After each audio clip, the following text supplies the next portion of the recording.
ನಮಸ್ಕಾರ ರೀ ಎಲ್ಲರಿಗೂ ರಮ್ಯಾ ಮನೆ ಅಡುಗೆ ಚಾನಲ್ಗೆ ಸ್ವಾಗತ.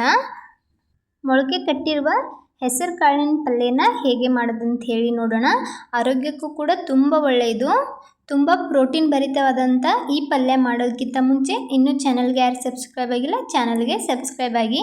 ನಾನಿಲ್ಲಿ ಮೊಳಕೆ ಒಡೆದಿರುವಂಥ ಹೆಸರು ಕಾಳನ್ನು ತೊಗೊಂಡಿದ್ದೀನಿ. ಮನೆಯಲ್ಲೇ ಇದನ್ನು ಒಂದು 8-9 ತಾಸು ನೆನೆಸಿಟ್ಟು ನಂತರ ಅದನ್ನು ಒಂದು ಕಾಟನ್ ಬಟ್ಟೆಯಲ್ಲಿ ಕಟ್ಟಿಟ್ಟಿದ್ದೆ. ಅದು ಈ ಥರ ಮೊಳಕೆ ಒಡೆದಿದೆ. ಇವಾಗ ಇದನ್ನು ಸೈಡಲ್ಲಿ ಇಟ್ಕೊಳ್ಳೋಣ.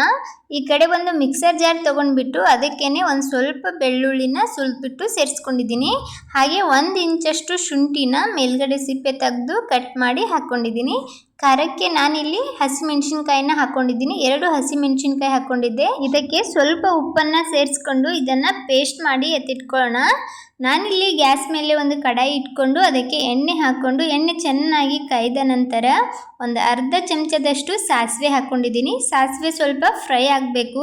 ಸಾಸಿವೆ ಫ್ರೈ ಆದ ನಂತರ ಒಂದು ಅರ್ಧ ಚಮಚದಷ್ಟು ಜೀರಿಗೆನೂ ಸಹ ಹಾಕ್ಕೊಂಡು ಇವಾಗ ಇದು ಚೆನ್ನಾಗಿ ಚಟ್ಪಟ್ ಅಂಥೇಳಿ ಫ್ರೈ ಆಗಲಿ. ಇದು ಚೆನ್ನಾಗಿ ಫ್ರೈ ಆದ ನಂತರ ಒಂದು ದೊಡ್ಡ ಸೈಜ್ ಈರುಳ್ಳಿನ ಚಿಕ್ಕದಾಗಿ ಕಟ್ ಮಾಡಿ ಸೇರಿಸ್ಕೊಂಡಿದ್ದೀನಿ. ಈರುಳ್ಳಿನ ಹಾಕ್ಕೊಂಡು ಇದನ್ನು ಚೆನ್ನಾಗಿ ಫ್ರೈ ಮಾಡ್ಕೊಳ್ಳೋಣ.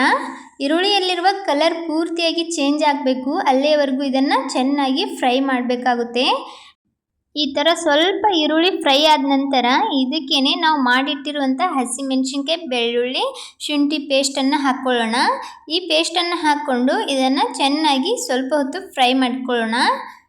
ಆದಷ್ಟು ಗ್ಯಾಸನ್ನು ಮೀಡಿಯಮ್ ಫ್ಲೇಮಲ್ಲಿ ಇಟ್ಕೊಂಡೇ ಇದನ್ನು ಫ್ರೈ ಮಾಡ್ಕೊಳ್ಳಿ. ಹಸಿಮೆಣಸಿನ್ಕಾಯಿ ಸೇರಿಸಿರೋದ್ರಿಂದ ತುಂಬ ಕಾಟ ಇರುತ್ತೆ, ಅದಕ್ಕೋಸ್ಕರ ಅದನ್ನು ಮೀಡಿಯಮ್ ಫ್ಲೇಮಲ್ಲಿ ಇಟ್ಕೊಂಡು ಚೆನ್ನಾಗಿ ಫ್ರೈ ಮಾಡ್ಕೊಳ್ಳಿ. ಅದರಲ್ಲಿರುವ ಹಸಿ ವಾಸನೆ ಹೋಗೋವರೆಗೂ ಅದನ್ನು ಫ್ರೈ ಮಾಡಿಬಿಟ್ಟು ಇದಕ್ಕೇನೆ ಇವಾಗ 1 ಟೊಮೆಟೊನ ಕಟ್ ಮಾಡಿ ಸೇರಿಸ್ಕೊಂಡಿದ್ದೀನಿ. ಟೊಮೆಟೊ ಆಪ್ಷನಲ್, ಟೊಮೆಟೊ ಹಾಕದೇ ಇದ್ರೂ ಕೂಡ ನಡೆಯುತ್ತೆ. ಇಷ್ಟ ಆದರೆ ಹಾಕ್ಕೊಳ್ಳಿ, ಇಲ್ಲಾಂದರೆ ಸ್ಕಿಪ್ ಮಾಡ್ಬೋದು.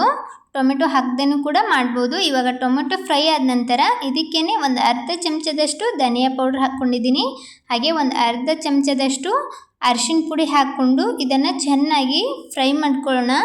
ಧನಿಯಾ ಪೌಡ್ರ್ ಹಾಕೋದ್ರಿಂದ ಟೇಸ್ಟ್ ಕೂಡ ಚೆನ್ನಾಗಿರುತ್ತೆ. ಇದೆಲ್ಲ ಚೆನ್ನಾಗಿ ಫ್ರೈ ಆದ ನಂತರ ಮೊಳಕೆ ಒಡೆದಿರುವಂಥ ಹೆಸರು ಕಾಳನ್ನು ಸೇರಿಸ್ಕೊಳ್ಳೋಣ. ನಾನಿಲ್ಲಿ ಹೆಸರು ಕಾಳನ್ನು ಕುದಿಸಿ ಹಾಕ್ಲಕ್ಕೆ ಹೋಗಿಲ್ಲ, ಹಾಗೇ ಸೇರಿಸ್ಕೊಂಡಿದ್ದೀನಿ. ತುಂಬ ಚೆನ್ನಾಗಿರುತ್ತೆ ಈ ಥರ ಪಲ್ಯ ಮಾಡೋದ್ರಿಂದ, ರುಚಿನೂ ಕೂಡ ಅಷ್ಟೇ ಚೆನ್ನಾಗಿರುತ್ತೆ ಹಸಿಮೆಣಸಿನ್ಕಾಯಿ ಎಲ್ಲ ಹಾಕಿ ಮಾಡೋದ್ರಿಂದ. ಇವಾಗ ಇದನ್ನು ಚೆನ್ನಾಗಿ ಒಮ್ಮೆ ಮಿಕ್ಸ್ ಮಾಡಿಕೊಂಡು ನಾನಿಲ್ಲಿ ರುಚಿಗೆ ತಕ್ಕಷ್ಟು ಉಪ್ಪನ್ನು ಸೇರಿಸ್ತಾ ಇದ್ದೀನಿ. ಉಪ್ಪನ್ನು ಹಾಕ್ಕೊಂಡು ಇದನ್ನು ಚೆನ್ನಾಗಿ ಮಿಕ್ಸ್ ಮಾಡ್ಕೊಳ್ಳಿ. ಮೊಳಕೆ ಒಡೆದಿರುವಂಥ ಕಾಳುಗಳು ಆರೋಗ್ಯಕ್ಕೆ ತುಂಬ ಒಳ್ಳೆಯದು. ಅದರಲ್ಲಿ ಮಕ್ಕಳಿಗೂ ಸಹ ಇದನ್ನು ಆರಾಮಾಗಿ ಕೊಡ್ಬೋದು. ಈ ಥರ ಪಲ್ಯನ ಚಪಾತಿ ಜೊತೆ ನಾವು ಟಿಫನ್ಗೂ ಸಹ ಹಾಕ್ಬೋದು, ತುಂಬ ಚೆನ್ನಾಗಿರುತ್ತೆ. ನಾನಿಲ್ಲಿ ಒಂದು ಅರ್ಧ ಬಟ್ಲಷ್ಟು ನೀರನ್ನು ಸೇರಿಸ್ಕೊಂಡಿದ್ದೀನಿ. ನೀರು ಜಾಸ್ತಿ ಹಾಕ್ಲಿಕ್ಕೆ ಹೋಗಬೇಡಿ, ಸ್ವಲ್ಪನೇ ಹಾಕಿದ್ರೆ ಸಾಕು.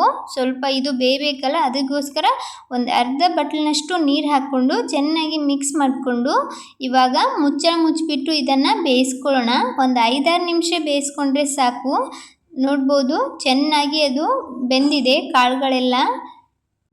ಲಾಸ್ಟಲ್ಲಿ ಒಂದು ಸ್ವಲ್ಪ ಕಟ್ ಮಾಡಿರೋಂಥ ಕೊತ್ತಂಬರಿ ಸೇರಿಸ್ಕೊಂಡು ಚೆನ್ನಾಗಿ ಮಿಕ್ಸ್ ಮಾಡಿಕೊಂಡ್ರೆ ಮುಗೀತು. ಸಿಂಪಲ್ಲಾಗಿ ಮಾಡ್ಕೊಳ್ಬೋದಾದಂಥ ಮೊಳಕೆ ಕಾಳಿನ ಪಲ್ಯ ರೆಡಿ ಆಗುತ್ತೆ. ಮೊಳಕೆ ಕಟ್ಟಿರುವಂಥ ಕಾಳುಗಳು ಆರೋಗ್ಯಕ್ಕೆ ತುಂಬ ಒಳ್ಳೆಯದು. ವಾರಕ್ಕೆ ಒಮ್ಮೆ 2 ಬಾರಿ ಆದರೂ ಈ ಪಲ್ಯನ ಮಾಡ್ಕೊಂಡು ತಿನ್ಬೋದು, ಇಲ್ಲಾಂದರೆ ಇದ್ರ ಬೇರೆ ರೆಸಿಪಿ ಏನಾದರೂ ಮಾಡಿ ತಿನ್ಬೋದು. ಮಕ್ಕಳಿಗೂ ಸಹ ಈ ಥರ ಪಲ್ಯನ ಟಿಫನ್ಗೂ ಸಹ ಮಾಡಿಕೊಡ್ಬೋದು.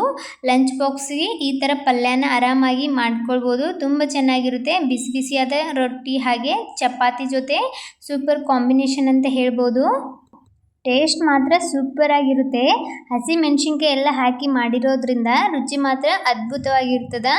ನೋಡಿದ್ರಲ್ಲ ಯಾವ ಥರ ಸಿಂಪಲ್ಲಾಗಿ ಮೊಳಕೆ ಕಟ್ಟಿದ ಕಾಳುಗಳ ಪಲ್ಯನ ಮಾಡ್ಕೊಳ್ಬೋದು ಅಂಥೇಳಿ. ಈ ರೆಸಿಪಿ ಇಷ್ಟ ಆದರೆ ನೀವು ಸಹ ಟ್ರೈ ಮಾಡಿ, ಹಾಗೆ ವಿಡಿಯೋಗೊಂದು ಲೈಕ್ ಕೊಡಿ. ಇದೇ ಥರದ ಇನ್ನಷ್ಟು ರೆಸಿಪಿಗೋಸ್ಕರ ರಮ್ಯಾ ಮನೆ ಅಡುಗೆ ಚಾನಲನ್ನು ಸಬ್ಸ್ಕ್ರೈಬ್ ಮಾಡ್ಕೊಳ್ಳಿ. ಇನ್ನೂ ಚಾನಲ್ಗೆ ಸಬ್ಸ್ಕ್ರೈಬ್ ಆಗದೆ ಯಾರೆಲ್ಲ ವಿಡಿಯೋ ನೋಡ್ತಾ ಇದ್ದೀರಾ ದಯವಿಟ್ಟು ಚಾನಲ್ನ ಸಬ್ಸ್ಕ್ರೈಬ್ ಮಾಡಿಕೊಂಡು ವಿಡಿಯೋ ನೋಡಿ. ನನ್ನ ವಿಡಿಯೋನ ಯಾರೆಲ್ಲ ನೋಡ್ತಾ ಇದ್ದೀರಾ ಎಲ್ಲರಿಗೂ ಧನ್ಯವಾದಗಳು.